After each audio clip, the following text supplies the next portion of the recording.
For decades, Germany was the engine of Europe. Think cars, chemicals, heavy machinery, real, tangible stuff. Their secret sauce was simple. American security kept things stable, Chinese customers bought everything they made, and cheap Russian gas powered their factories. It was a golden era, and then it all blew up. Literally, in the case of the Nord Stream pipelines, and metaphorically for their entire economic model. Seemingly overnight, the foundation crumbled.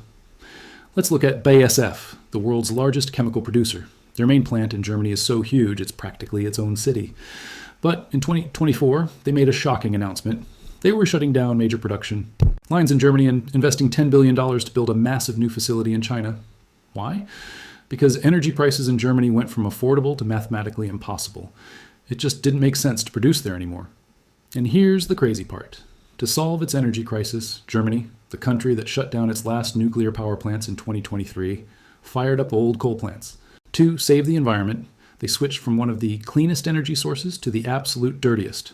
Factories are closing, production is plummeting, and the industrial heart of Europe is starting to flatline. But if de-industrialization is like a sudden heart attack, demographics are like a slow-moving cancer. Let's head over to Italy. Beautiful, historic, and on the verge of disappearing. In 2024, Italy's birth rate hit a terrifying new low of 1.18 children per woman. Now, to keep a population stable, you need a rate of 2.1. Anything below 1.5 is considered an emergency. Below 1.2? That's not a decline. It's a path to mathematical extinction. Put yourself in the shoes of a 25-year-old Italian. Let's call him Matteo. He's staring at a landscape with no jobs, sky-high rent, and the crushing weight of paying for the pensions of the largest generation of retirees in history. See, the pension system isn't some big vault of money saved up from the past. Grandma's pension check comes directly out of Matteo's paycheck today. Back in 1960, there were 4 workers supporting every one retiree. By 2050, that number will be less than 1.5. What happens then? Taxes have to skyrocket to cover the cost. Young, talented people like Matteo pack their bags and leave. The tax base shrinks even more, which means taxes have to go up again. It's a death spiral. In 2024, Italy had fewer than 370,000 births, the lowest number since the 1800s. And can politicians fix it? Not really. Older people vote in huge numbers to protect their benefits, while the young people who would vote for change are leaving the country. The system is locked in, so the industrial base is cracking, the population is vanishing. What about innovation? The future? Quick, name a European smartphone brand, a European search engine, a European social media giant. You can't, can you? That's because Europe didn't just lose the tech race. It never even showed up to the starting line. While Silicon Valley was building AI empires and China was creating its own digital universe, what was Europe building? Regulations. There's an old joke in global business. America innovates, China replicates, and Europe regulates. And it's painfully true. Take Mistral AI, a brilliant French company that is seen as Europe's best and last hope in the AI race. They're incredibly talented. But instead of pouring all their energy into building the next generation of AI, they're forced to navigate a maze of rules. GDPR, the Digital Markets Act, the Digital Services Act, plus unique national laws in 27 different countries. A startup in America can launch its product once. A startup in Europe has to launch 27 times. It's death by 1,000 paper cuts. From its broken industrial model and its demographic cliff to its regulatory swamp, Europe is facing an existential crisis on multiple fronts. The systems that made it a global power for centuries are now the very things dragging it down. The question is no longer whether Europe is in decline, but how fast it's happening, and if there is any way to pull out of this spiral. Have you ever noticed something strange about European startups? They have brilliant ideas, create amazing technology. They don't stay European. DeepMind, the AI pioneer, bought by Google. Skype, the app that changed how we talk, now owned by Microsoft. ARM, the chip designer powering almost every smartphone. It's listed on the US stock market. BioNTech, the company that gave us a crucial COVID vaccine, traded on NASDAQ. Spotify, the king of music streaming, found on the New York Stock Exchange. There's a clear pattern here. Europe invents and America monetizes. Let's rewind to 2008. Back then, Europe was home to 30% of the world's top companies. It was an economic powerhouse. Fast forward to today, and that number has plummeted to less than 14%. It's a staggering drop. The future, it seems, is being built elsewhere, primarily in San Francisco and Shenzhen. And what is Europe's role in this new world? Mostly, it's streaming that future on an iPhone, a device designed in California and assembled in China. If you really want to understand an economy, you have to follow the money. In America, investing is part of the culture. A solid 58% of American households own stocks. They are actively participating in the growth of their economy. Now, let's look at Germany, Europe's supposed economic engine. The number there is just around 18%. So where is all the European money? It's sitting in savings accounts, earning next to nothing, eroded by inflation. This risk-averse attitude has huge consequences. Without venture capital and bold investors, startups struggle to scale up. Promising companies stay small because they are chronically underfunded. So when a European giant does emerge and needs a massive injection of cash to grow, where does it go? Does it list on the London Stock Exchange, Frankfurt, Paris? Nope. They pack their bags and head to New York. We've already mentioned ARM, BioNTech, and Spotify, but the list goes on. Even iconic brands like Birkenstock chose to list in America. Think about that. A classic German company, known worldwide. It gets even more ironic. The Norwegian Sovereign Wealth Fund is the single biggest pile of money in Europe. It's a colossal fund built on oil wealth.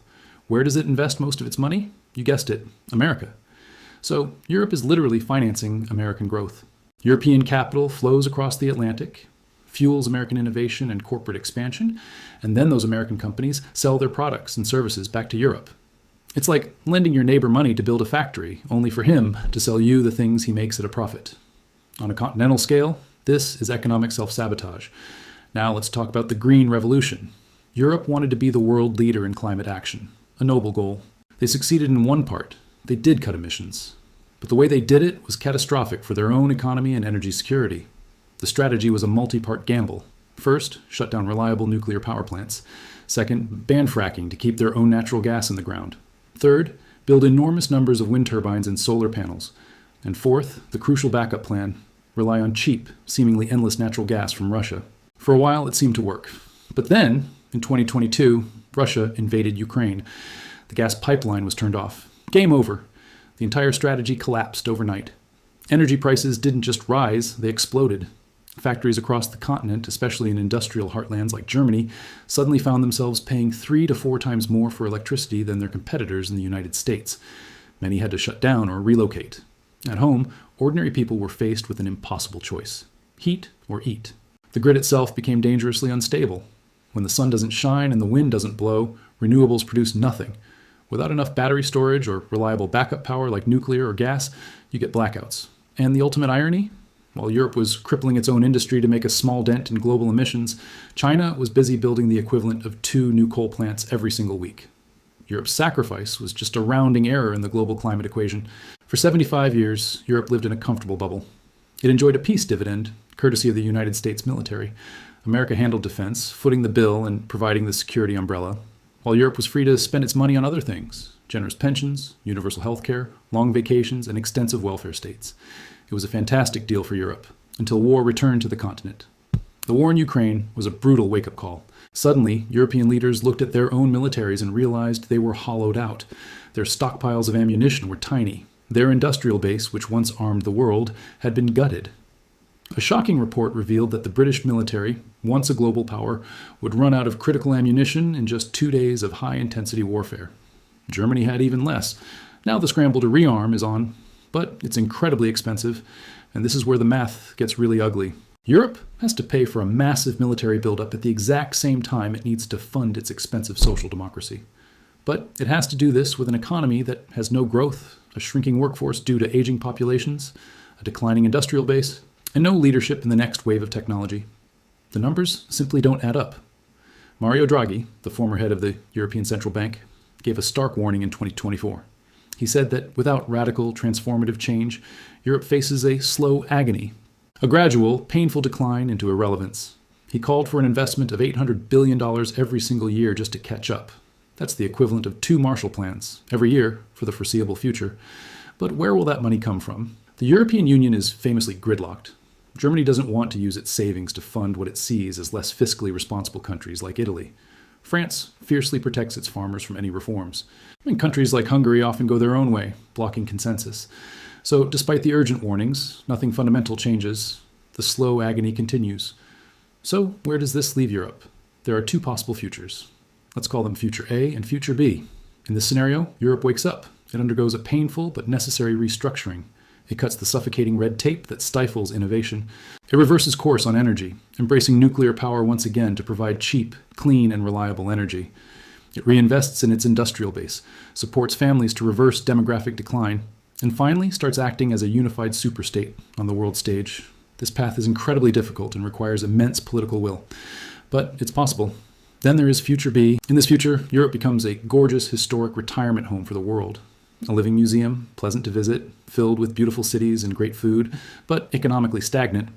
It's maintained by foreign money from tourists and investors, and its services are run by immigrant labor. The decline will be comfortable, slow, and polite. There won't be a sudden crash. But one day, you'll look around and realize the party ended years ago, and Europe is just a beautiful memory of what it once was. The choice between the Renaissance and the museum is being made right now. And so far, all signs point to the museum. Thanks for watching. If you found this perspective interesting, make sure to like, subscribe, and hit the bell icon to stay updated. See you in the next one.